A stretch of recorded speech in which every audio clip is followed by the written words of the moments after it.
정보가 있는 시사 토크쇼 장윤선의 팟짱. 아직도 홍삼만 드십니까? 홍삼만 드신 여러분 행복하십니까? 살림살이 좀 나아지셨습니까? 이제 마카 산삼을 드십시오. 마카 산삼. 잉카인들이 즐겨 먹었던 남미 페루의 산삼. 인체에 꼭 필요한 31가지 미네랄과 18종의 아미노산을 함유한 천연 종합 영양제. 세계적인 슈퍼푸드로 인정받아 전 세계가 열광하는 그것. 바로 마카입니다. 페루의 마카와 우리나라의 산삼을 하나로 만들었습니다. 마카 산삼. 이게 다가 아닙니다. 20년 경력 전문가의 자문을 받아 우리 몸에 좋은 11가지 원료까지 하나로 만든 건강 푸드. 마카 산삼. 이제 홍삼 가격으로 마카 산삼 드십시오. 와, 이거 남자한테 딱이네. 딱이야. 애미야, 나한테도 딱이구나. 엄마, 나도 마카산삼. 나도. 검색창에 마카 산삼 또는 영한 네이처를 검색하세요. 영한 네이처 마카 산삼이 답입니다.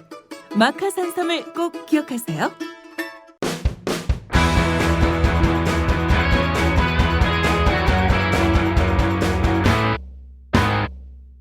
색깔 있는 인터뷰. 새봄 장윤선의 팟짱 시즌2 첫 번째 초대 손님을 소개합니다. 바로 명진 스님이신데요. 오늘 명진 스님을 모시고 종단 문제 그리고 한국 사회 현안들에 대해서 솔직담백한 토크를 해보도록 하겠습니다. 스님 반갑습니다. 네, 반갑습니다. 네, 제가 시즌1 진행할 때 직접 전화를 주셔서 응원해 주신 유일한 스님이셨습니다. 유일한 스님이에요? 유일한 사람이에요? 유일한 스님. 네, 사람은 많았습니다. 근데 스님은 유일하셨는데 제가 깜짝 놀랐어요. 그때 밤에 전화를 주셔서 네. 딱 받았는데 스님이 막 웃으시면서 너무 속이 시원하다 그런 얘기. 그때 제가 굉장히 위축돼 있을 때였어요. 그 사람들이 왜 쓸데없이 웃냐. 이게 실없어 보인다 사람이 왜 이렇게 웃냐 웃지 마라 막 이런데 스님 딱 전화하셔가지고 웃음소리가 좋다 이러셔가지고 제가 용기를 내서 더 크게 웃었습니다. 아니, 요즘같이 이제 막 힘들고 어려울 때 네. 웃고 있어도 눈물이 난다는 노래 있잖아요. 네. 그러니까 가요. 속으로는 울지만은 겉으로라도 웃으면서 살아야지 될 수밖에 없는 건 현실이거든요. 네. 장 기자가 그렇게 크게 웃는 속에 그 허함이 있어요 또. 그런 게 느껴지니까 장 기자가 바라보는 이 세상에 대한 고통, 괴로움들, 막 정치적 부패, 비리 속에 살아가는 국민들을 항상 접하고 보고 느끼며 기사를 쓰는 사람인데 저렇게 막 그 너털 웃음을 웃는 것은 무엇일까? 그 전달해주는 의미가 저건 뭐 막 좋아서 뭐 이래서 웃는 것도 아닐 거고 분노가 저렇게 웃음으로도 바뀌어서 나올 수가 있고 크게 웃으면 웃을수록 장 기자 마음속에서는 큰 분노가 끌어오르는구나 이런 걸 느끼니까 네. 그러니까 좀 더 크게 웃어라 이렇게 꿈보름 해보기 좋은가요? 어쨌든 스님께서 탈장 웃음, 네. 오장육부가 시원해지는 웃음. 오장육부가 시원해지더라고요. 그런 거 좋아요. 진짜요? 크게 웃을수록 네. 몸에 이런 그 기능들이 막 다 떨리면서 건강에 엄청난 그러니까 보약 먹는 것보다 낫다는 거죠. 정말요? 네, 그럼. 그렇구나. 근데 2015년 시작해서 이제 새봄을 맞이하면서 팟짱을 들으면서 많은 청취자들이 좀 신나게 웃을 일이 좀 많았으면 좋겠는데 세월은 다 수상하고 웃을 일이 많을까 이런 걱정이 되고 그러는데요. 저희가 시즌2 시작하면서 현장 팟캐스트를 강화하기로 해서 저희가 첫 번째로 찾은 곳은 바로 서울 견지동 조계사 맞은편에 있는 인사동 지금 종로 사무실에 와 있는데요. 스님 이곳은 어떤 곳인가요? 저희 불교 조계종단이나 네. 또 현실의 정치, 대한민국 사회나 지금 같이 가고 있습니다.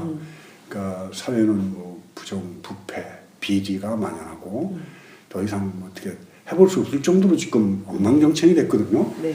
그 똑같이 저희 종단도 마찬가지로 이렇게 막 추락해 있습니다. 도덕도 떨어져 있고 뭐 전부 다. 그래서 이제 결국은 제일 문제가 이게 조계종의 총무장 선거에 선거 참여 인원이 331명입니다. 그러니까 한 사람 앞에 얼마씩을 주면은 표를 몇 개 모은다. 돈 선거죠. 그리고 이제 어느 절의 주지는 누굴 주겠다. 어디 절을 뭐 누구 주겠다. 이런 자리와 돈으로서 아주 부정부패 선거가 거의 고착화됐습니다. 이제. 특히 지금 총무원장으로 있는 자승원장이 되고 또 재임을 하는 과정 속에 옛날에는 그냥 돈만 적당히 줬는데 지금은 그 돈을 통해서 완전히 조직적인 고리가 만들어졌어요. 그러니까 조폭 문화 같은 것이 형성이 되어버렸습니다. 조계종 내에. 그래서 이걸 어떻게 타개할 것인가. 네. 그러다 보니까 전 대중이 참여하는 직선제로 가야지 된다. 그게 자승 총무원장이 재임하기 전 선거 공약이었습니다. 네. 내가 다시 원장이 되면은 이제 앞으로 총무원장 선거를 직선제로 하겠다. 근데 지금은 그 말을 전혀 안 하고 있거든요. 그 직선제로 하겠다는 얘기는 선거 그동안에 치렀던 간선제 선거에 문제가 있었다는 걸 본인이 자백한 겁니다. 그렇죠. 난 선거가 문제가 있기 때문에 앞으로 직선제하겠다. 그럼 그게 무슨 문제냐는 겁니다. 그거부터 얘기를 해라. 그렇죠. 그걸 얘기하자면은 뭐 알게 모르게 다 돈 뭐 1,000만 원 받았다, 2,000 받았다 이렇게까지 얘기가 나옵니다. 스님들이요? 예. 한 표에? 그렇지. 아, 그럼 매표 행위를 하고 매표 있는 행위죠. 야. 매표 행위는 뭐 본인이 본인의 스승인 정대심 원장 할 때도 매표 행위는 거의 공공하는 사실이 조계종단에 지금 형성이 돼 있다는 겁니다. 병해가 네. 또 원장 선거뿐만 아니라 종회의원 선거, 본사주지 선거 이렇게 전부 다 몇백씩 오고 가는 매표 행위가 아주 고차가 됐어요 이제. 그래서 돈을 안 주는 게 이상해. 돈을 안 주고 선거에 나온다는 건 약간 정신병자 같이 돼버리는 그런 정도까지 돼 있다. 그래서 만약에 이 돈 선거를 하려면은 대중이 한 뭐 10,000명 가까이 참석하면은 네. 조계종 승려가 전체 참석을 한다고 치면은 뭐 10,000몇 명이고 네. 또 10년 이상이나 뭐 이렇게 자격 규제를 좀 해놔도 8,000 이상이 참석을 해요. 네. 그러면 돈을 쓸 수가 없을 거 아니냐. 그래서 자승 원장도 선거에 공약을 했고 네. 또 많은 대중도 이 조계종의 비리와 부패와 타락상을 해결하는 데는 최선은 아니지만은 차악으로 직선제라는 선거제도를 도입해보면 어떨까. 네. 그래서 직선제 개헌을 위한 사부대중 연대회의 사무실입니다. 여기가. 아, 직선제 개헌을 네. 위한 사부대중 연대회의 사무실. 아, 그렇군요. 아니, 그런데 그 1987년 대한민국은 어찌됐든 87년 6월 항쟁을 통해서 그 제도적 민주주의는 어느 정도 얻었다고 그 평가를 하고 있는데요. 물론 이제 아직 민주주의적인 요소들이 제대로 되지 않은 문제는 많지만 그래도 이제 투표는 하고 선거는 하는데 그 조계종은 여전히 민주화가 안 된 거네요. 그러니까 제가 그런 얘기도 한번 했습니다만 사회에서는 돈을 쓰면서 선거를 하다가 뭐 적발이 되면 100만 원 이상인가는 국회의원 직책을 다 그렇죠. 내놔야 뺏기고, 되잖아요. 예. 근데 조계종은 이제 암암리에 서로 주고받고 오고 가면서도 그저 그것이 묵과가 되는 거죠. 구체적인 사례로는 제가 이번에 이제 뭐 어떤 계기가 돼서 종회를 들어갔습니다. 네. 종회를 들어가면 종회의장 선거를 하죠. 그 종회의장 선거를 하는데 워낙 자성을 중심으로 한 조직 자체가 단단해서 네. 종회의장은 이미 자성하고 합의가 돼서 누구누구로 정해져 있어요. 그러니까 집권 여당의 종회의장이 되는 거겠죠. 저는 어떻게 보면 야당 종회의장이 야당 스님. 그러니까 종회의장 출마할 생각도 못하죠. 표가 없으니까. 네. 81명 중에서 15명의 14명 정도가 야당이고 세상에. 나머지는 전부 여당으로 보는 겁니다.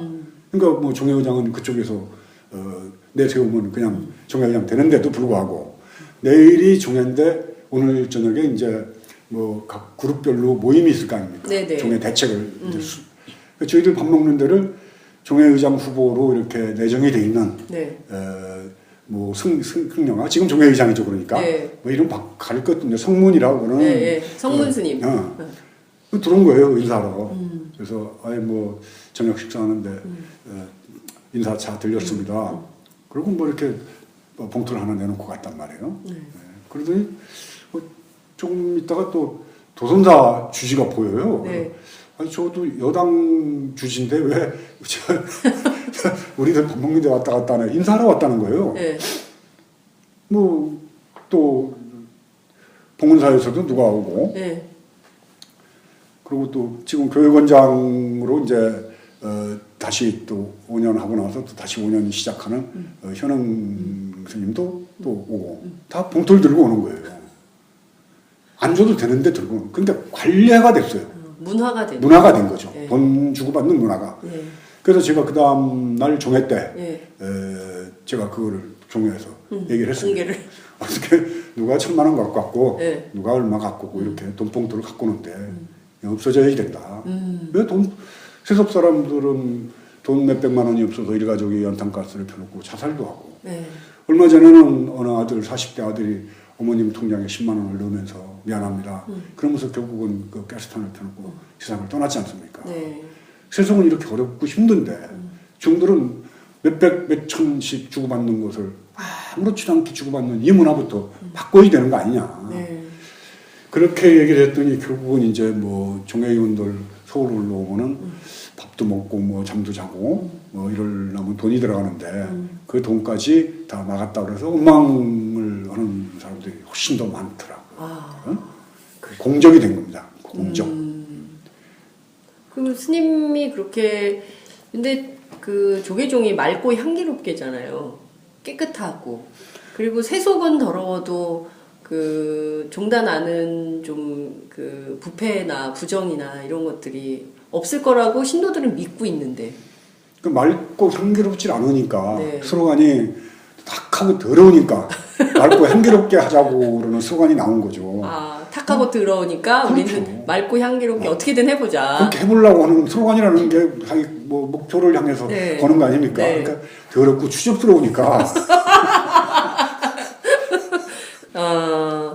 근데 진짜 걱정인 게요. 근데 이게 아주 고착화되어 있는 문화여서. 근데 지난해, 작년에 있었던 종회 선거에서도 돈 선거가 만연하지 않았습니까? 그렇죠.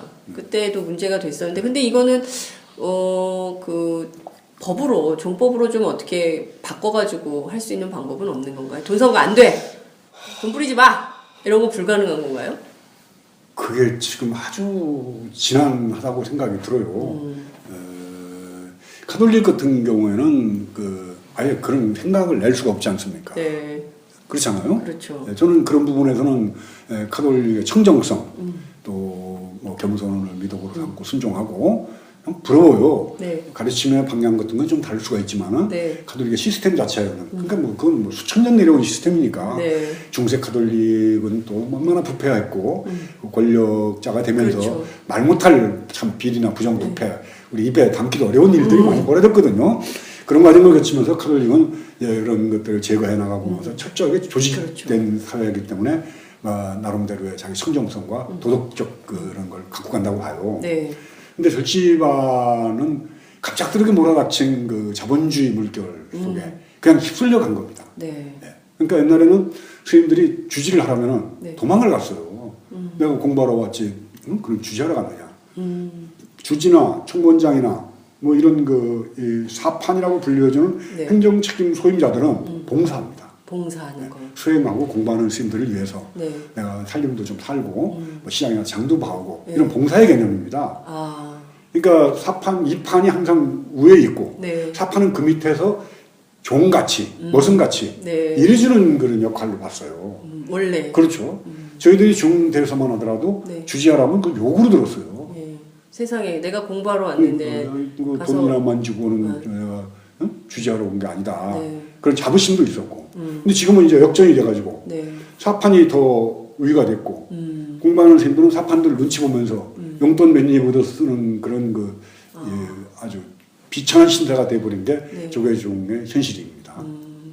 그게 이제 종단이 자승 원장이 지난번에 뭐 중 되자마자 뭐 절백기 하러 다니고 네. 뭐 자기 스승 따라서 뭐 정치한다고 중정신이 자기는 없다라고 고백을 했는데 그 고백 거의 고백까지는 진실한 고백으로 들려요. 본인이 또 그렇게 살아왔다고 저도 보고 있고. 근데 그 절백기라는 것이 1960년대 초반까지 비구대처 네. 그러니까 일제가 조선 침략을 하면서 제일 먼저 했던 일이 스님들 장가 보내는 거였습니다.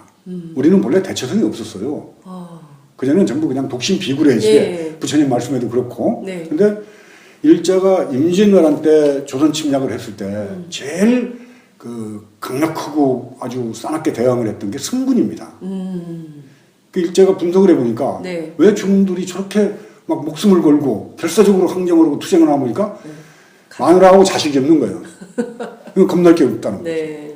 일단 처자식이 있으면은 아니 뭐 그 장그래 같은 그 드라마에도 보면은 네. 처자식 때문에 비굴해지되고 그렇죠. 타협해지되고 눈 감아지되고 그런 경우가 많잖아요. 그 스님들이 처자식이 없으니까 네. 승군으로 나서가지고 열심히 싸웠고 그 승군을 보면서 양반들이 소위 이제 이 양심 있고 이렇게 생각 있는 양반들이 8천의 하나였습니다. 조선시대는 중이 실천이 아니고 네. 천민 중에 8천으로 들어가요. 8천. 네. 도성 출입이 금지됐어요. 천민이라고. 아. 갑바치, 백정, 기생 뭐 이런 종 이렇게 해서 그 천민 7종 중에 하나를 더 붙여서 승려가 8천이 됐었고 8천의 하나인 승려는 도성 한양 출입을 못하게 했습니다. 근데 일제가 그걸 열어줘요. 네. 그리고 불교 사찰령을 만들어서 사찰에 대한 주지 임명권을 총독이 갖습니다. 네? 그게 이제 불교재산 관리법이 되는데 나중에 그거를 통해서 결국은 모든 스님들 중에 결혼을 안 하면은 통도사나 법주사나 뭐 이런 큰절 주지를 임명 안 하는 거예요. 그래서 결혼 제도를 정착을 시킵니다. 그러니까 일제 때는 고위직에 올라간 사판승들은 전부 장가를 갔어요. 아 정말요? 네. 그러고 이제 해방이 되고 난 다음에 이승만 정권 들어서고 난 다음에 이승만은 기독교 신자였지 않습니까? 네. 성경책에다가 손을 놓고 대통령 그렇죠. 선서를 했습니다. 여러 가지 설이 있는데 어느 날 뭐 경국사라고 그러는 정릉절에 가니까 기저귀가 펄럭이는 걸 보고 아유 왜 절에 기저귀가 펄럭이느냐 그러니까는 여기는 결혼한 스님들이 삽니다. 중이 무슨 결혼하느냐? 그 결혼한 중들은 당장 절에서 떠나도록 해라. 이렇게 해서 이승만 대통령의 유시를 통해서 네. 정화가 이루어져 시작했다. 또 그러니까 이제 비구승들이 독신승들이 있을 거 아닙니까? 그 대처성 물러가라. 이러면서 이제 싸움이 시작이 되죠. 그게 비구 대처 분주로 봅니다. 그리고 그 대처성을 정치 권력의 힘도 이용하고 그때 이제 막 비구승 숫자가 모자라니까 네. 아무나 중을 만들어요. 그게 오늘 종단을 이렇게 타락시킨 원인이라고 분석하는 사람도 있습니다.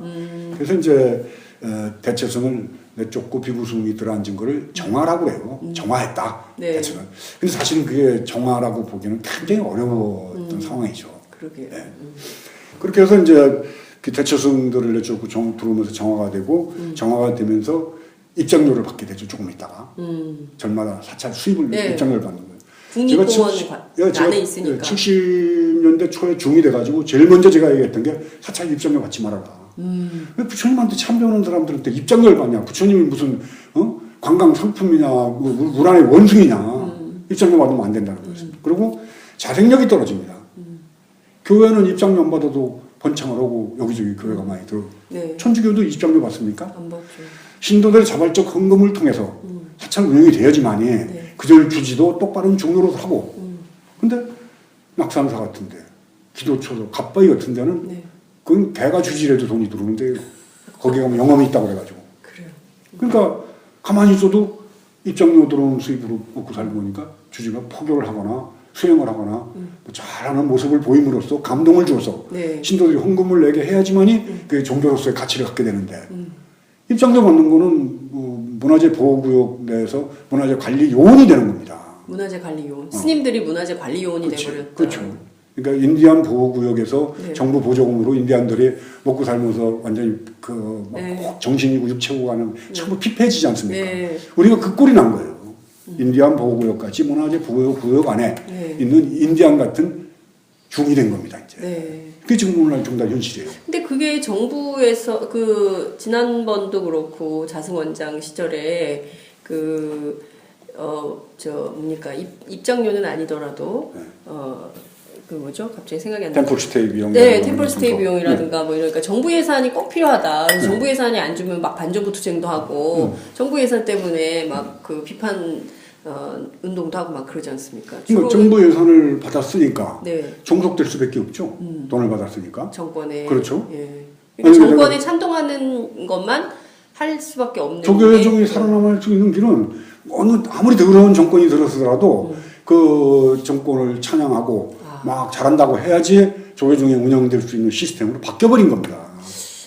그리고 정부 예산을 얼마만큼 잘 얻어 쓰느냐가 능력이 되는 거예요.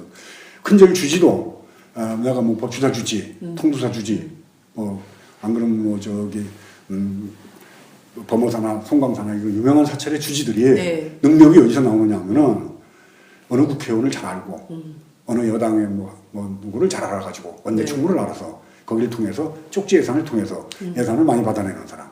그 사람이 능력이 있고 대단한. 사실상 그러면 스님들도 정치 스님이 돼버렸네요, 다들. 그러니까 그 지역 국회의원하고 항상 친하게 지내고 네. 또 필요할 때는 선거에 도움도 내주고 유착 관계가. 유착 관계가 형성이 될 수밖에 없죠. 종교와 그렇게 안 될 수가 없잖아요. 종교와 정치가 유착돼 있는 현실인 거네요. 그러니까 그 몇 년 전에 그 템플스테이 네. 비용을 안상수가 자성 원장하고 만났을 때 안상수가 명진 같은 좌파 주지를 내쫓아라. 네. 그 자리가 템플스테이 비용 그거 확보하려고 공길 그 여당의 문화관광위원장하고 안상수하고 자성하고 만나는 자리예요. 그 만나는 자리에서 앉자마자 강남 좌파 주지 내쫓아라. 그 말이 나온 겁니다. 강남에 웬 좌파 주지가 왔냐? 그러니까 자성이 거기가 인기가 있어서 중간에는 어렵고 네. 뭐 좀 하여튼 고민을 합니다. 이런 정도가 인기가 있어서 어렵다는 얘기는 뭐냐면은 임기 끝나면 언제니 내쫓는다는 거고 지경을 만든 이유는 임기 중간에 나를 내보내려고 했던 그 행위로 보는 거죠, 저는.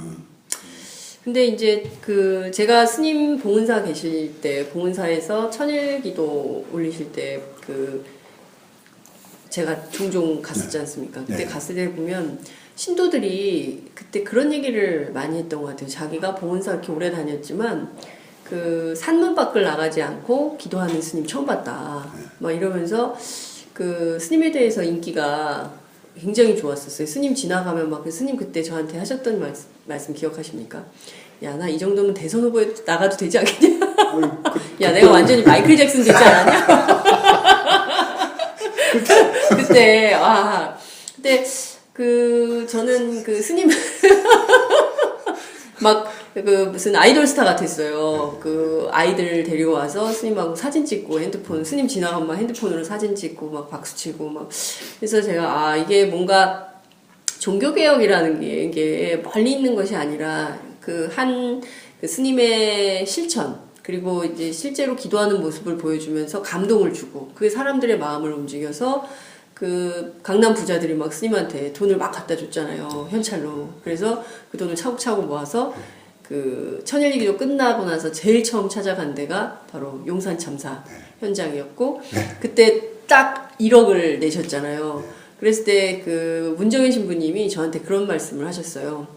야, 우리는 신부들이 30명이어도 10만 원인데 명진 혼자 1억을 딱 가가지고 와서 내가 깜짝 놀랐다고 그러시면서 막 그런 얘기 하시니까 어떤 신부님이 천주교가 헌금을 1,000원씩 내서 천주교야.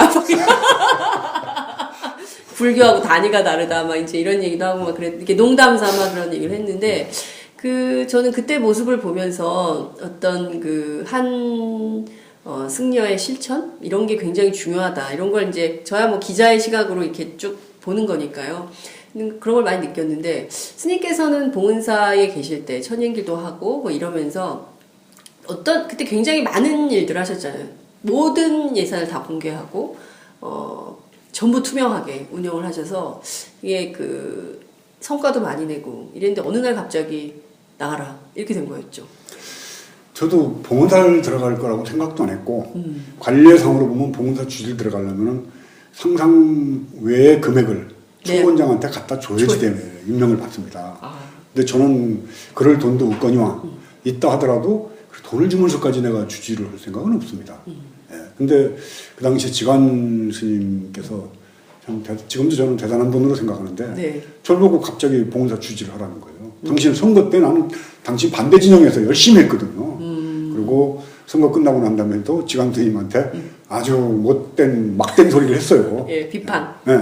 원로였었거든요, 지강 스님이. 예. 근데 원숭이 원자 늙을 노자로 바꾸라고 그러고 왔어요. 그런 못된 저를 한 1년쯤 지나고 난 다음에 봉사 주지해라. 그래서 제가 아이 스님 그거 가당치도 않습니다. 내가 왜 스님 거기는 선거 끝나고 나면은 그 이렇게 공과로 이렇게 나눠줄 때 제일 큰 덩어리거든요. 네. 근데 제일 반대편에 있던 나를 준다는 게 맞습니까? 뭐 2번까지 거절하다가 3번째까지 이제 당신이 말씀하시길래 조건이 있습니다. 그동안에 그 봉사 주지 정도면 원장한테 뭐 시시때때로 철저히 갖다 바쳐야지 돼요. 네, 그건 좀 못합니다. 그러니까 지간 스님이 내가 매달 제가 용돈 100만 원씩 보내줄게. 좀 들어지 말고 들어가서 해. 그러더라고요. 네. 그래서 그러면 그때 이제 저는 내가 그동안에 종단을 한번 바꿔보겠다는 그 원력 때문에 94년도에 네. 또 종단 개혁에 동참하고 종회의원도 2번 했습니다. 네. 근데 안 된다. 그러고 그냥 내 공부나 하자라고 다 손을 털었을 때예요. 네. 근데 갑자기 봉사 주지 제안이 제 턱 돋는 봉사 주지인데 들어오길래 내가 이건 내가 한번 금생에 죽었다라는 생각을 하고 주지를 해야겠다. 그런 생각을 가졌어요. 그래서 저 법당에 가서 절하는 거 참 싫어합니다. 예. 아니 부처님도 사람이고 나도 사람인데 왜 내가 절을 하냐. 예. 근데 제가 그때 마음 먹기는 들어가서 하루에 1000배씩 1000일간 밖에 나오지 말고 그동안에 내가 돌아다니면서 뭐 또 걸망지고 다니면서 내 마음대로 살았는데 예, 그런 것들에 대한 책임을 회피했던 또 알게 모르게 저질렀던 나의 여러 가지 파괴 행위도 있을 거 아닙니까? 네. 다 참여하는 의미로 1000일 동안 내가 1000일 기도를 해야겠다. 네. 그런 결심을 한 굉장히 거죠. 감동적이었어요. 그리고 이제 그 다음에 종단 내 모든 문제가 돈으로부터 생긴다. 돈이 투명해지면은 네. 그런 문제들이 해소된다라고 판단을 했어요. 그래서 투명한 재정 운영으로 가야지 된다. 그리고 기독교는 천주교는 일요일마다 큰 이제 미사. 목회도 하고 미사를 드리잖아요. 근데 저는 초하루 보름이에요. 음력으로. 네, 네. 그러니까 일요법회라는 게 거의 활성화가 안 돼 있습니다. 근데 이렇게 큰 절에 강남에서 초하루 보름 해봐야 집에서 노는 여성 신도들만 오게 되지 남자들은 직장 간다고 못 올 거 아닙니까? 그렇죠. 일요법회를 활성화해야겠다. 그래서 이제 일요법회 때 저의 라이프 스토리를 가지고 법회를 시작을 합니다. 근데 그게 적중을 한 거예요. 대박. 네. 그래서 뭐 1,500명, 150명 나오던 법회가 1,500씩 네. 뭐 이렇게 자리가 없었어요. 앉을 자리가. 네, 그렇게 해서 법회와 재정 투명화와 제가 이제 그 부처님 앞에 등상불이지만은 만들어진 목불이고 철불이지만은 그 앞에서 간절하게 절하고 기도하는 그 모습이 신도들한테는 많은 감동을 줬고 그와 더불어 사회적으로도 이제 바른 말들, 네. 올바른 말 하는 것들이 같이 이제 이렇게 캡처된다고 하나요? 네. 모여지면서 정말 봉은사 대단한 절로 바뀌었죠. 바뀌는데 저는 그러면 다른 절이 다 따라올 거다. 라고 생각을 한 거죠. 네. 조계사도 따라오고 큰 절들이 다 따라오면은 내가 바랐던 종단 개혁 불교의 대개혁이 이루어진다. 단위 사찰의 변화를 통해서 종단의 변화를 이루겠다라는 그 꿈. 네. 그런데 이제 너무 서둘렀던 거죠. 템포를 좀 조절을 했어야 되는데 네. 나만 혼자 너무 멀리 가니까 딴 사람들은 천일기도 한다니까 그럼 우리는 골프 치러 다니고 너는 천일기도 우리 나쁜 놈이네. 너는 재정 공개하고 우리는 불장은 내 마음대로 쓰고 우리 도둑놈이네. 이런 의식들이 참 머릿속으로 갇혀 들어가면서 반발 열심히 생긴 거죠. 스님이 왕따가 된 거야. 왕따가.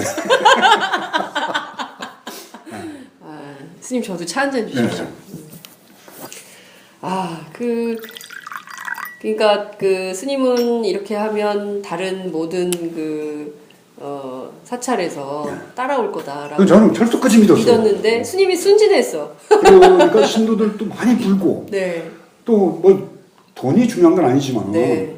자본주의 사회에서 일단 물질적 풍요가 베풀 수도 있는 근거가 네. 되니까 네.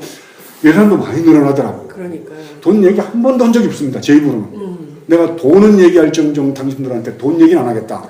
이러면서 자신만만했으니까. 네, 네. 근데 예산이 조금씩 내면 돈이 자꾸 불어나는 거예요. 그렇다고 목돈을 내는 뭐 무슨 큰 손해 시주자는 없었습니다. 네. 주님이 저렇게 열심히 하는데 내가 조금 더 내야지. 이런 것들이 모여서 1년 예산이 뭐 20% 가까이씩 늘어나고. 네.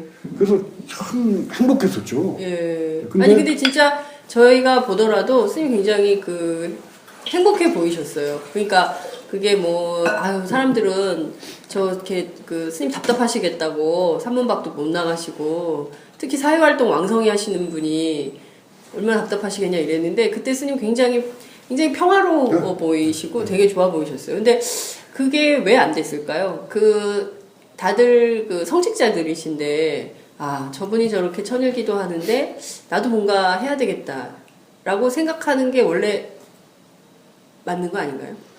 지금도 이제 제가 봉헌사를 왜 직영으로 했느냐. 그 화쟁위원회에서 나서 중재를 했지 않습니까? 네. 그 당시에도 제가 도법스님한테 직영을 왜 해야지 되는가에 대한 그를 나한테 얘기를 해야지 된다. 네. 그리고 자숙한테 물어봐라. 왜 직영을 이렇게 하게 됐는가를. 그 납득이 돼야지 될 거 아니야. 이렇게 네. 해서 직영을 한다. 그러면 저도 당위성이 있으면 당연히 직영이 맞다.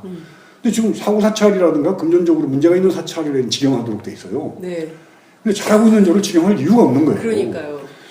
근데 도법스님이 그때 뭐라고 그러냐면은 이왕에 직영이 된 거니까 그냥 따라서 뭐 그 안에서 된 성에서 잘해보자. 그래서 제가 그때 바로 대놓고 그랬습니다. 일본 놈이 우리나라를 침략을 해가지고 식민지가 됐는데 독립운동하는 사람 보고 야 이왕에 식민지가 됐으니까 그 안에서 자치권이라도 얻으면서 좀 잘해보자. 이 얘기나 당신 똑같다. 그러네요. 왜 직영됐는가를 자성한테 물어가지고 나한테 갖고 와라. 그러면 내가 당신하고 협상을 하겠다. 뭐 이렇게까지 얘기를 했어요. 네. 지금도 직영 문제에 대해서는 본인이 잘했다고 얘기를 하는데 그건 권력과 결탁은 정관의 이 집행부가 네. 권력의 신여 노릇한 겁니다. 그 이명박 정권 특히 네. 원세훈. 원세훈. 네.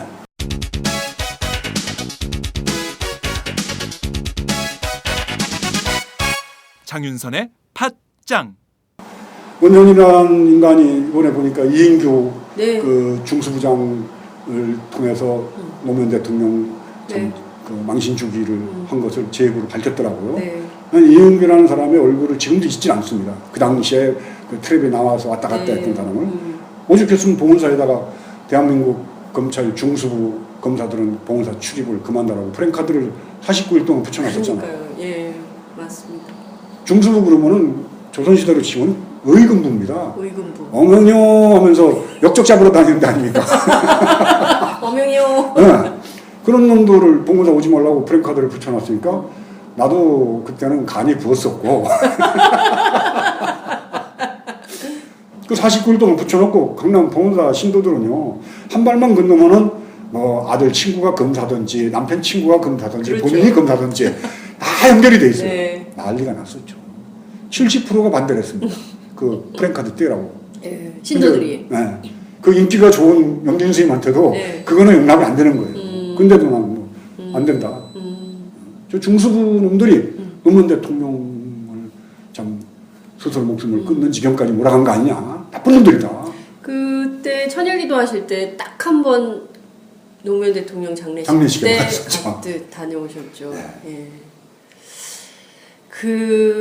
그런데 지금 보면 스님께서 봉헌사를 그렇게 나오시고 나서 그러면 요새는 봉헌사는 잘 되고 있는 겁니까? 그 나중에 도법스님한테 한번 물어보세요. 그 인터뷰를 참여해가지고. 그러니까요? 네. 얼마 전에 그 끝장 토론도 하셨던데. 참. 참. 저는 그 양반 말하면은 네. 말을 지금 무슨 말을 하는지 잘 이해가 안 가고 내가 좀 언어 실력이 부족해가지고 또 그 다음에 봉헌사 문제가 얘기가 나오면 항상 자기는 이렇게 물리적 충돌 없이 잘 해결이 됐다라고 하는 거를 미국에 가서도 자랑하고 다니고 그런 걸로 알고 있어요. 그래서 네. 제가 그때 뭐라고 좀 한번 하긴 했는데 봉헌사 물리적 충돌은 1988년도에 조파까지 동원하면서 막그 나이든 신도들을 끌어내고 두드러 패고 막 깡패들이 그 조파 대웅전 앞에서 몸에 자해해서 피 뚝뚝 흘리면서 다니고 횡포 부리고 네. 그랬던 데가 봉헌사입니다. 아.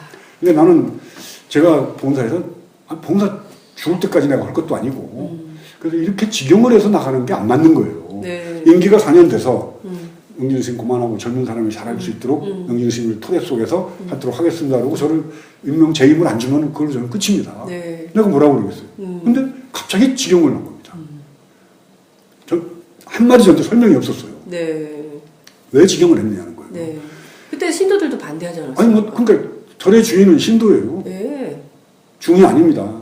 중은 신도들이 갖다 주는 돈으로 사찰 운영원으로 관리자 역할을 하는 거죠. 갑을 관계로 따질 때 신도가 갑이고 중이 을이에요. 근데 신도들한테 물어보지도 않고 절 관리나 해야지 될 시죽밥 얻어먹는 그런 인간들이 의사는 하나도 안 물어보고 결국 그 절의 주인들 의사하고 상관없이 우리가 직영하겠다라고 이렇게 한 겁니다. 그러니까요. 이게 참 사실상 강탈한 거 아닙니까? 근데 그게 이제 종단 내부의 문제로 그랬으면은 저도 뭐 이해를 하는데 네. 이것이 이제 그때 이명박 정권이 갖고 있던 사람 내쫓기의 일환이었다는 거예요. 그 보면은 MB가 재임 시절에 내쫓은 사람들이 있어요. 네. 그래서 그게 모여가지고 명박이한테 쫓겨난 사람들이 나와가지고 네. 명쫓사라고 그러는 그 모임이 만들어졌습니다. 아, 그래요. 명조사. 네. 네. 저도 들어봤습니다. 거기 많은 사람들이 아, 네. 네, 함께하고 계시더라고요. 스님도 거기 포함되어 계시죠. 그 제가 거기 대표예요. 아, 스님 대표셨어요? 네. 언제 대표로 선출되셨어요? 아니 그냥 거기는 계속? 그냥 대표를 뽑은 건 아니고 네. 그분들이 모이면 저를 대표로 그래서 저는 명조사라는 그 조직을 근거로 해서 지금 대선 출마를 꿈꾸고 있죠 지금.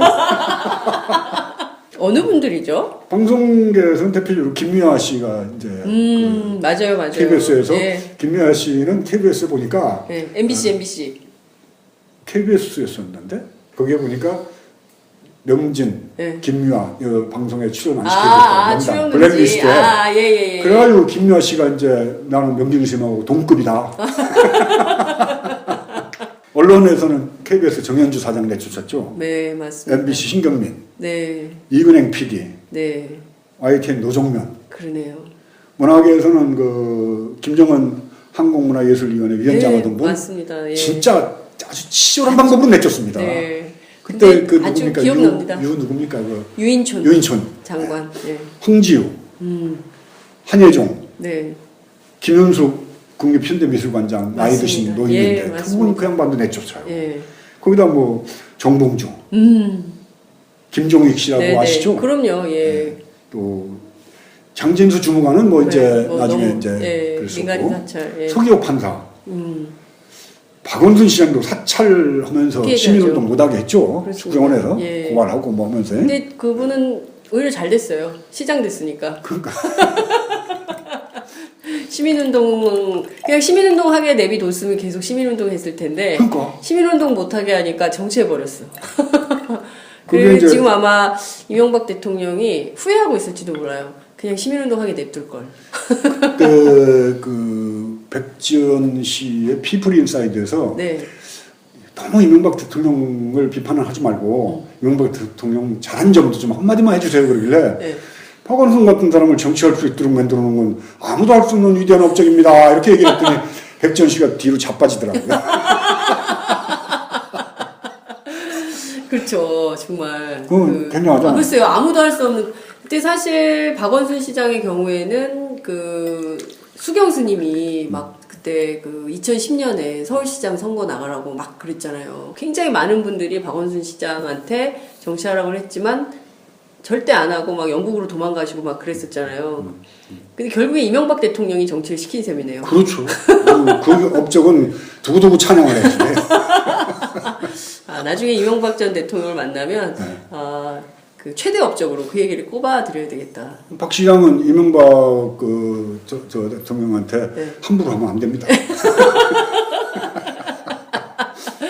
거기다 이제 쌍용차가 이제 제일 가슴 아프고 용산 참사 마찬가지고요. 다 MB 정권에 있었던 참 비극 중에서 네.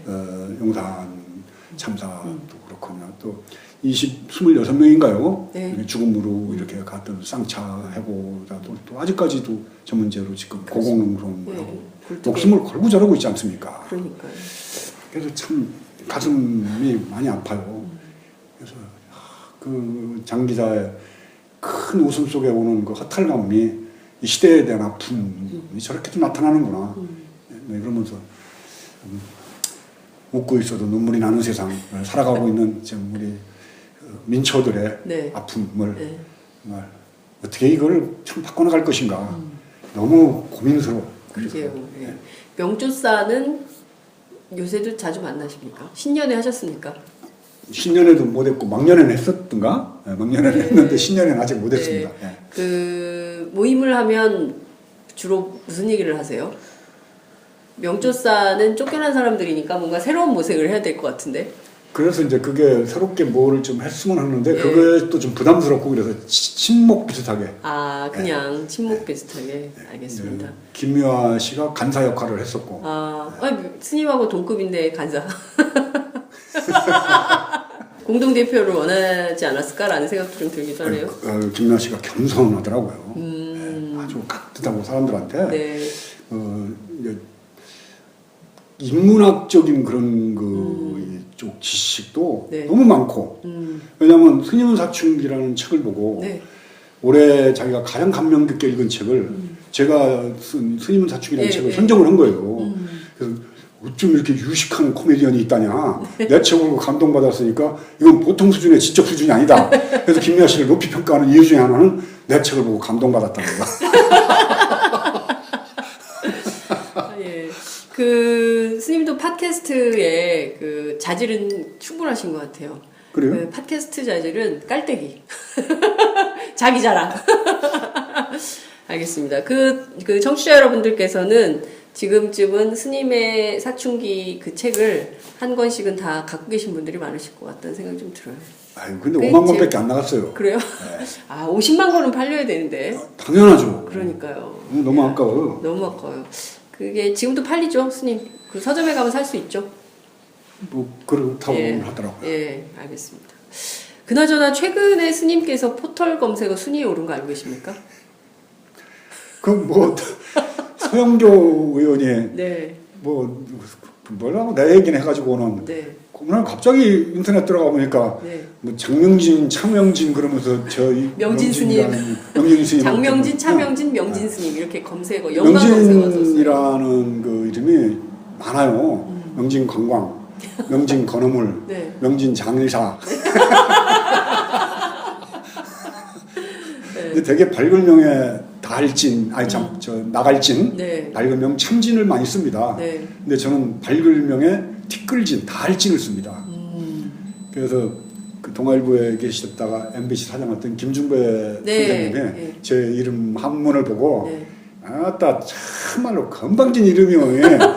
왜요? 그러니까 아따 밝음이 다 했다니요. 네. 밝음이 다 했으니까 어둠도 없을 거 아닙니까? 아. 밝고 어둠을 뛰어넘었다는 그런 이름인데 이게 보통 건방진 이름이 아니잖소.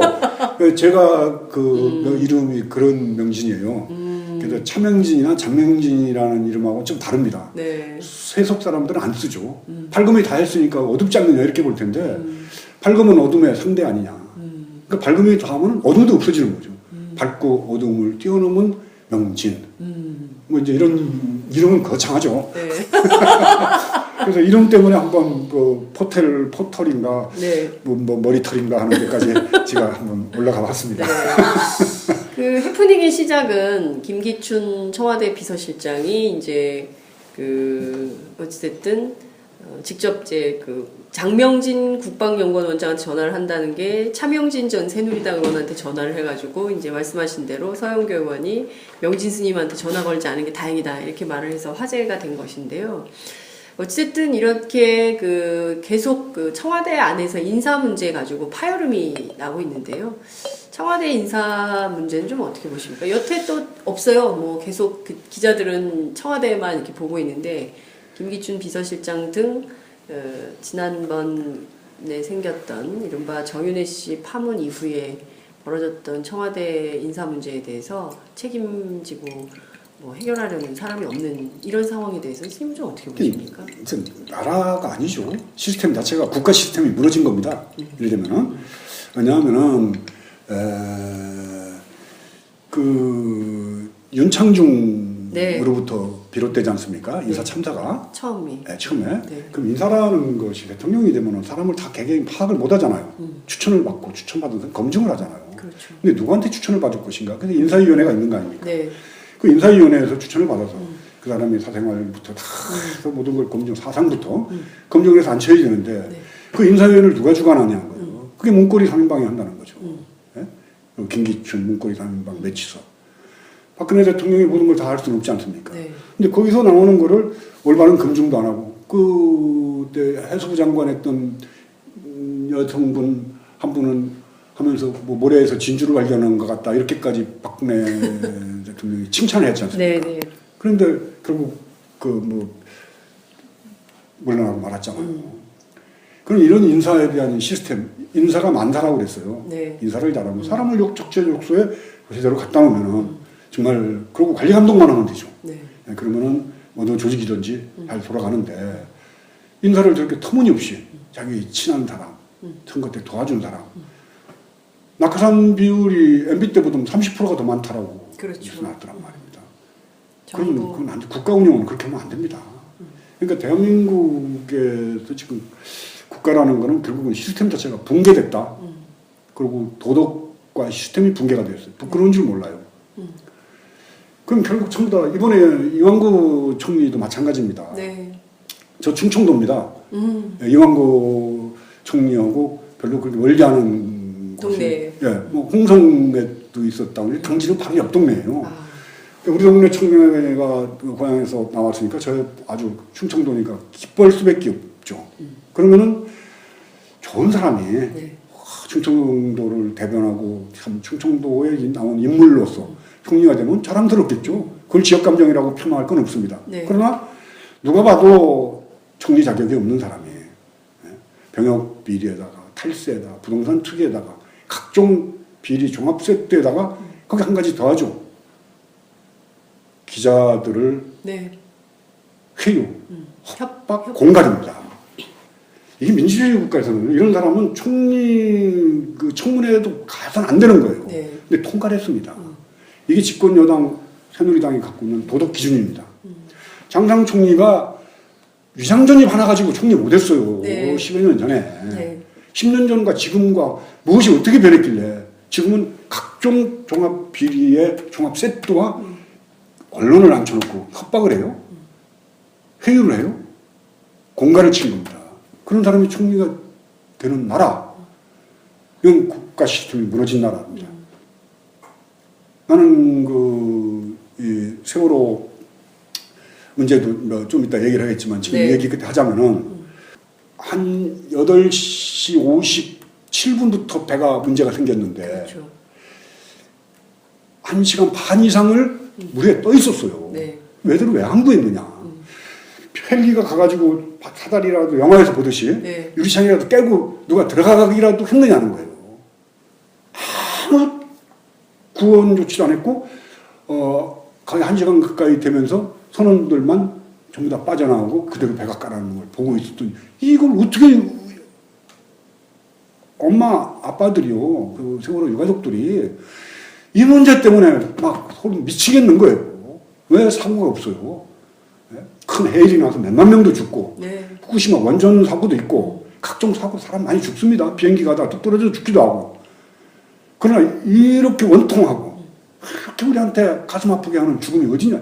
애들이 죽어가면서 문자 보낸 거 그거를 부모들이 보는데 이 애간장이 찢어지고 녹아나는 겁니다. 여기에 대한 정확한 해답, 진실이 밝혀야 될 거 아니에요. 이게 이제 부모들이 요구하는 겁니다. 이거를 뭐 이런 일베니 뭐 이런 걸 동원해가지고 엄마 아빠들을 욕배고 말이지. 이게 국가라고 할 수가 없잖아요. 기가 막혀요. 그러니까 이런 것들이 전부 다 인사. 전부 가차한 사람들부터 앉혀놓고. 네. 문화관광부 장관, 유진룡 장관인가요? 네. 유진룡 장관, 문화관광부 장관이 그 자기 밑에 있던 그 과장인가 네. 국장이 뭐 상주에서 승마하는 거 조사하라고 했더니 입맛에 맞게 조사 안 하겠다고 그래가지고 그 사람들 참 나쁜 사람들이랍니다. 네. 라고 그렇게 얘기했답니다. 네. 그렇게 해서 그 말도 유 장관이 조금 있다가 정기 인사 때 어떻게 좀 산하기관으로 보낼까 대통령이 얘기했으니까 네. 그랬더니 그 빨리 안 한다고 러시아에 무슨 한식 그 문화 뭐 선정하러 간 사이에 그렇게 전화했어요. 해임을 시켰다면서요. 네. 이게 어떻게 국가입니까? 이게 대통령이에요? 조직폭력배도 이렇게 안 하는 거예요. 자기 부하들한테 그렇게 절대 안 합니다. 이 응과 응보가 올 거라고 저는 생각을 해요. 인과응보가. 그럼요. 그리고 이명박 대통령이 저렇게 지금 현직 대통령한테 전직 대통령이 저렇게 큰 소리 치는 이유가 저는 박근혜 대통령을 내가 야 너 어떻게 당선시켰는데 그 나한테 까불지 마 이러는 거 아닙니까 지금. MB가 낸 회고록이 그런 의미가 있다. 전 그렇게 보는 거죠. 네. 그러니까 이거 대통령 지는 거 이기게 만들고 원세훈 시켜가지고 다 국정원 동원하고 해서 대통령 만들어준 게 나 아니야. 네. 이러는 거 아닙니까? 그러니까 나한테 함부로 하지 마. 그렇지. 까불지 마. 네. 네. 라고 박근혜 대통령한테 경고를 보낸 거다. 경고 보내는 거죠. 네. 그리고 대통령 직속 기구입니다. 국정원이. 네. 근데 국정원장이 선거에 개입을 했어요. 네. 직접 지시를 내렸어요. 그렇죠. 이번 댓글을 항소심의 그 판결문이 네. 사실 그거죠. 선거법을 유죄를 했어요. 그나마 판사 중에 그 양심이 좀 있다. 정상적인데도 불구하고. 네. 정상적인데 너무 감동스러운 거예요. 그러니까 그 외국에서는 너무 당연한 건데 여기서는 전혀 그런 사람들이 없으니까 권력자들이. 그러니까 지금 판사의 누구 내 이름 잘 기억을 내가 못하는데 이번에 그 원세훈 그 판결 내린 판사는 지금 같은 세상에서는 굉장히 비정상적인 판사다. 그러니 이 사회가 얼마나 비정상입니까? 그러니까 그 저기 누구냐 최동호 그 검찰총장 네. 때 그 윤석열 네. 검찰 같은 네. 사람은 아주 비정상적인 검사예요. 나도 비정상적인 중이고 그럼 저도 비정상적인 기자? 완전히 비정상이지.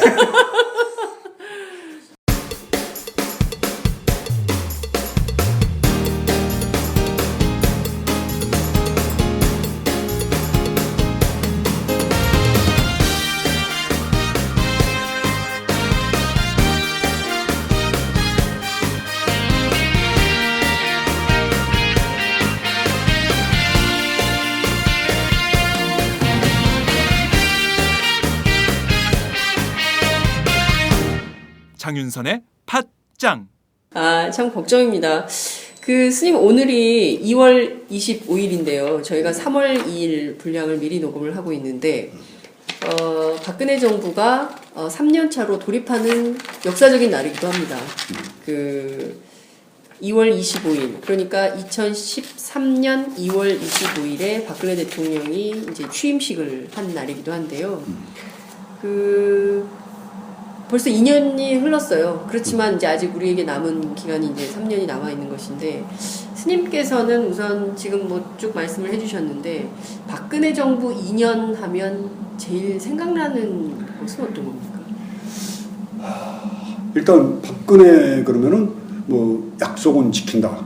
그게 이제 세종시로 네. 비롯돼서 사람들한테 준 이미지입니다. 네. 그리고 원칙이 있다. 그리고 신뢰 뭐 이런 것들이 알게 모르게 그 일반 사람들한테 이렇게 이미지가 만들어졌죠. 그 다음에 하나는 이제 뭐 반대쪽 입장에서는 독재자였지만은 좀 어렵게 살 때 그래도 뭐 새마을운동 뭐 이런 걸 통해서 우리 경제를 급속도로 발전시킨 박정희 대통령의 딸이라는 이미지. 네. 또 어머니 아버지가 다 총 맞아서 돌아간 불행한 그런 시절을 보낸 여성.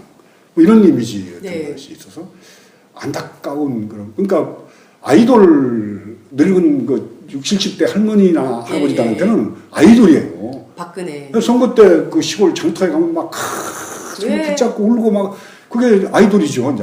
그러니까 저는 약간 그 2012년 대선 때 제가 취재를 할 때 보면 그 박근혜 후보 지지자들을 보면 전부 그 빨간 잠바 입은 할머니들이 막 울어요. 손을 잡고. 그리고 막 그 안타까워하고. 예. 네. 저분이 살아온 삶이 얼마나 기구하냐. 그러면서도 이제 뭐 자기 원칙이 있었다라든가 네. 뭐 이런 것들 때문에 일장을 보면은 너무 이명박은 검증된 사기꾼이었죠. 예. 아니 전과 14범에다가 사기 전과가 있고 또 자기 그 뭐 수행하던 사람을 위증을 시켰다가 외국으로 도피시키고 이런 과정이 있지 않습니까? 예. 검증된 사기꾼을 대통령으로 뽑은 대한민국 국민이 어떤 과보를 받을 것인가에 대해서는 굉장히 우려. 지금 그 과보가 지금 내려온다고 하는 거죠. 사기꾼을 대통령으로 뽑았던 국민의 무지입니다. 거기에 비해서는 박근혜 대통령은 일단 뭐 사기꾼이라든가 이런 이미지는 아니잖아요. 아니었죠. 네? 예.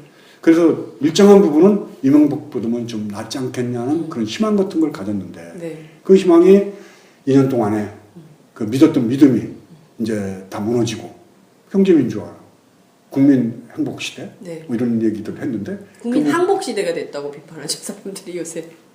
그 이따가 내가 네. 얘기할 건데 네. 그러니까 이분이 그래서 분노로 바뀐 거죠. 그런데다가 세월호 문제 때문에 더 그렇습니다. 아니, 어차피 정치 지도자를 보면은 그 국민의 수준을 알 수 있다는 것 아닙니까? 우리나라 국민 수준이 이런갑다 그러고 포기할 수가 있는데 네. 세월호의 그 어린 죽음들을 보면서도 그 냉혹하게 꼭 까만 옷 입고 나타나는 무슨 죽음의 사자 같은 느낌이 들 정도로 냉혹했던 예? 그 모습을 보면서 분노, 절망과 탄식이 나오는 거죠. 네. 앞으로 남은 3년은 어떻게 지나갈 것인가. 네. 여기에 대해서 너무 기가 막혀요. 그 말씀하신 대로 2012년 대선 때 박근혜 대통령이 100% 대한민국을 만들겠다.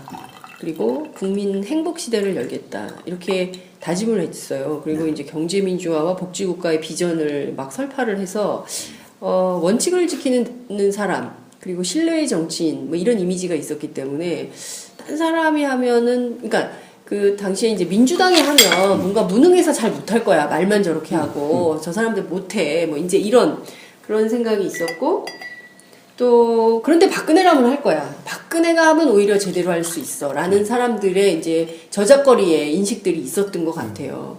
근데 결과적으로 지금 쭉 보면 뭐가 됐지? 된 게 없다 이렇게 생각들을 하게 되는데 스님께서 이렇게 보시기에 박 대통령이 당시에 제시했던 굉장히 많은 공약들, 약속들이 있었는데 그때 스님 이렇게 쭉 보시면서 요건 꼭 좀 했으면 좋겠다. 간절히 원했던 공약 이런 게 있으셨나요?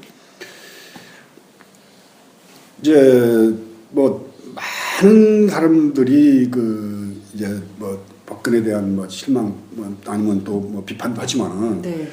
경제민주화라는 것은 결국은 평등을 얘기하는 겁니다. 네. 평등한 이제 많은 사람들이 고루고루 어저께 인편에 그 우리도 행복할 수 있을까? 그 저기 오연호 대표. 오연호 대표가 쓴 거.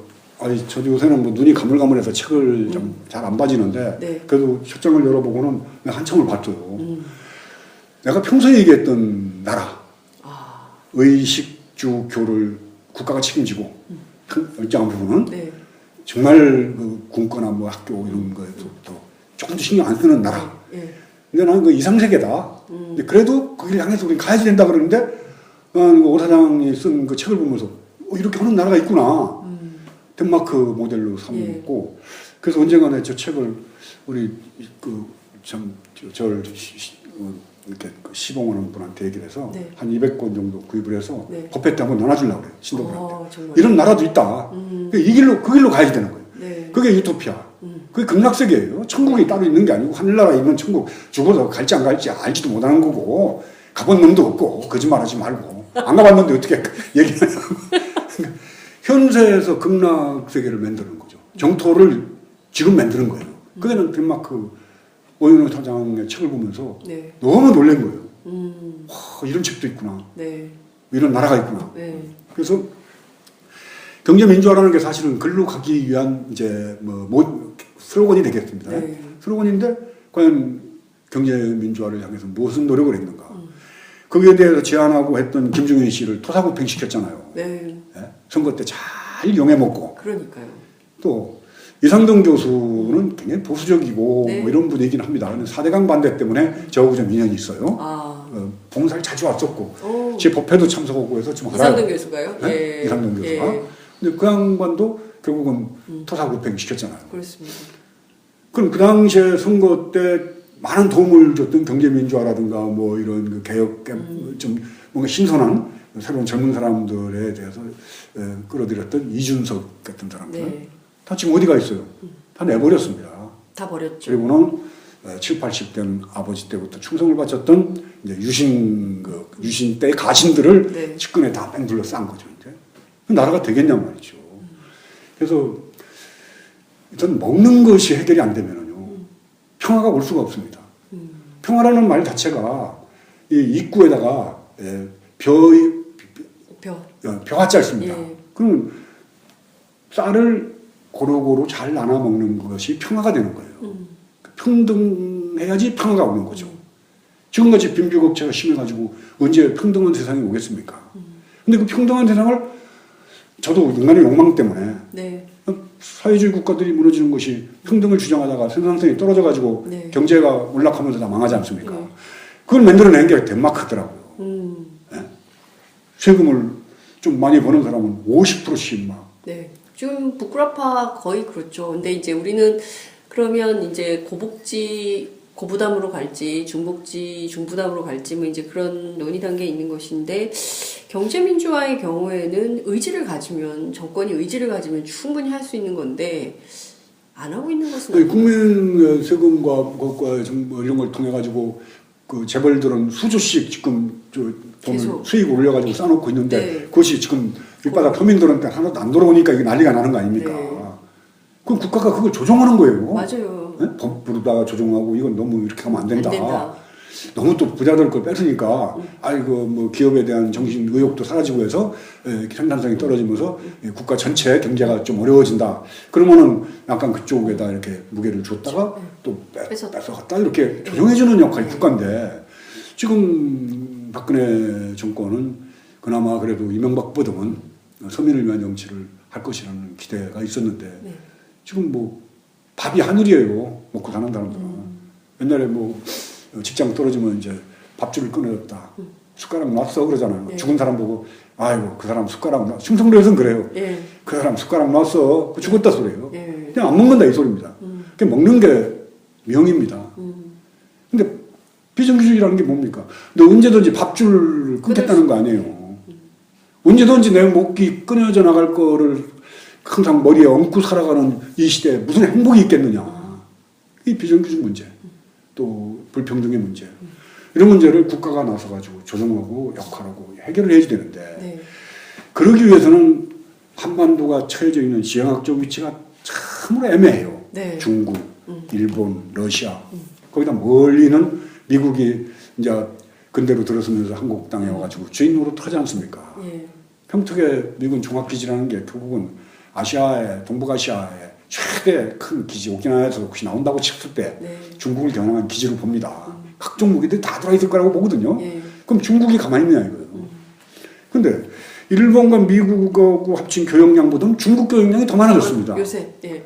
그러니까 시진핑이 뭐 싸웠든지 뭔지 갖다 놓기만 해봐라 이러고 있는 거 아닙니까? 네. 미국은 갖다 놓겠다는 거고 그러니까. 너희 나라 굶어 죽든지 중국하고 미국이 망하든지 말든지 우리는 동북아에서 해야 우리 되니까. 위치가 갖고 있어야 돼 이런 거 아닙니까? 네. 그러려면 우리는 어떻게 해야 되느냐? 남북관계입니다. 결국은.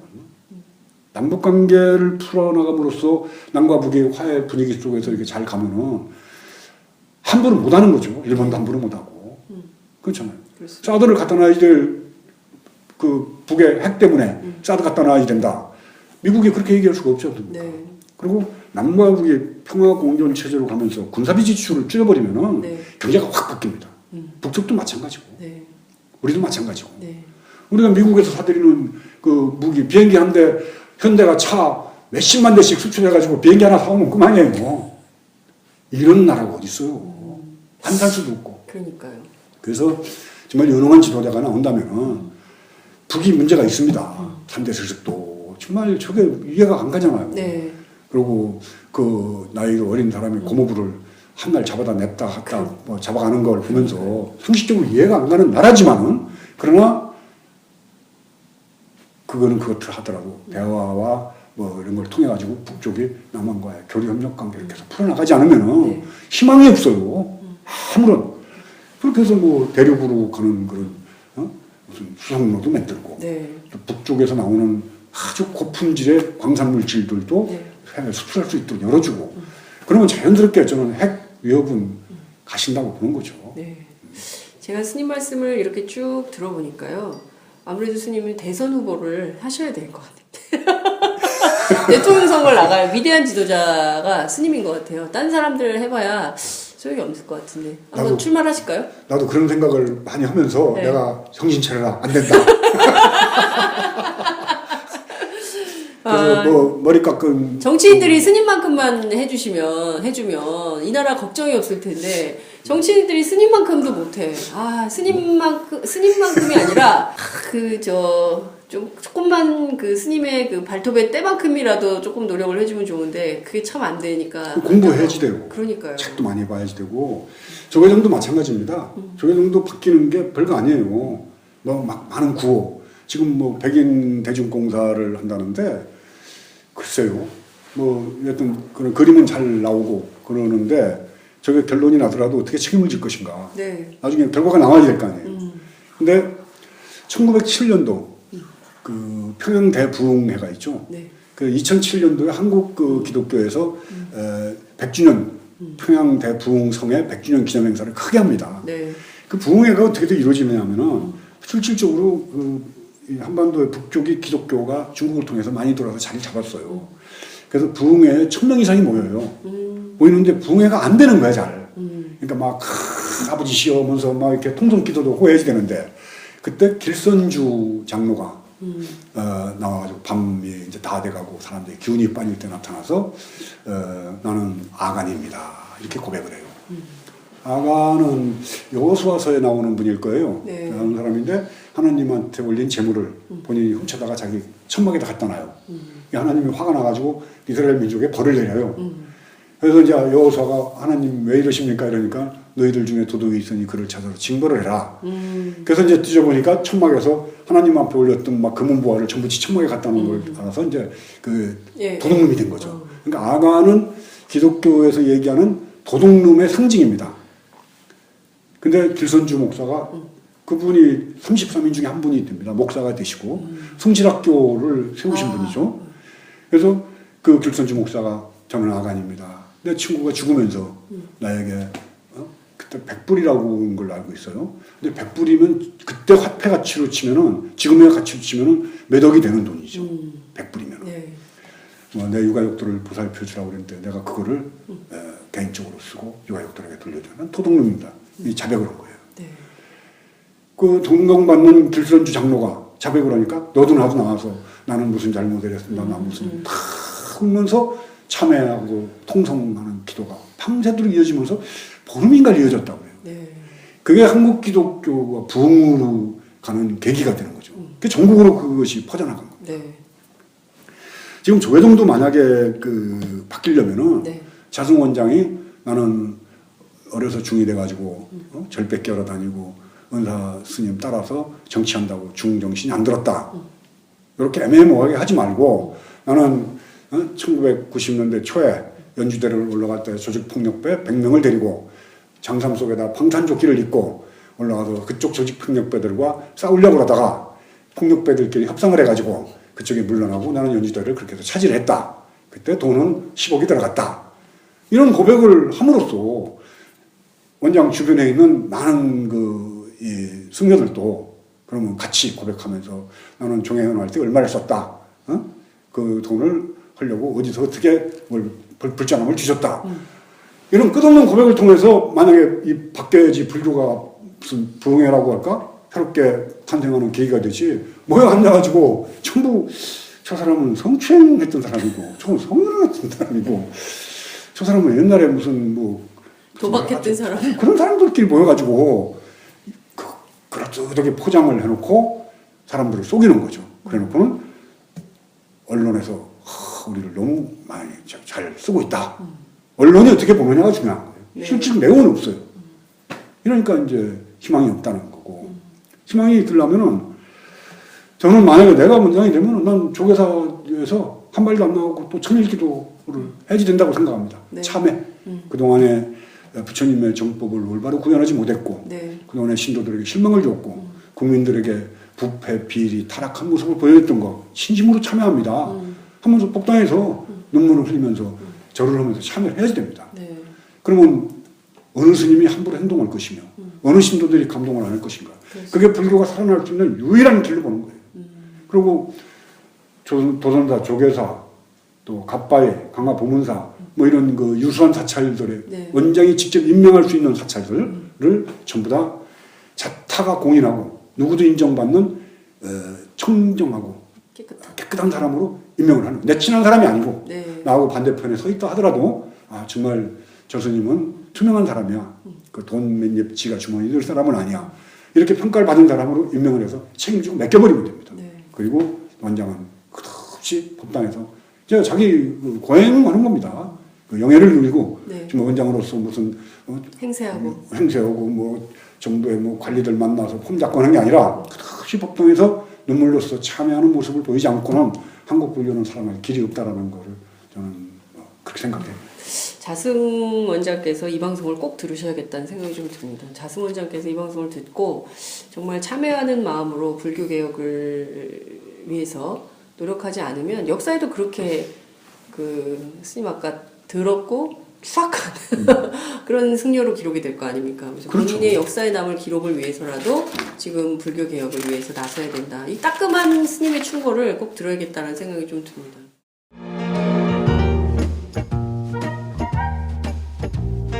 여러분은 지금 행복하신가요? 그렇다면 우리 사회도 행복할까요? 나는 그럭저럭 행복하다고 말할 수 있을 것 같은데 두 번째 질문에도 자신 있게 네라고 말할 수 있을까요? 무엇이 나뿐만 아니라 우리까지 행복하게 만들까요? 우리도 행복할 수 있을까는 오연우 오마이뉴스 대표 기자가 행복지수 1위 국가 덴마크를 심층 취재해 그들이 행복한 이유를 분석한 책입니다. 오연우 기자가 들려주는 생생한 사례와 깊이 있는 통찰. 이 책은 모두가 행복한 세상을 만들기 위해 우리가 무엇을 해야 할지를 제시해줍니다. 오마이북이 만든 책, 우리도 행복할 수 있을까?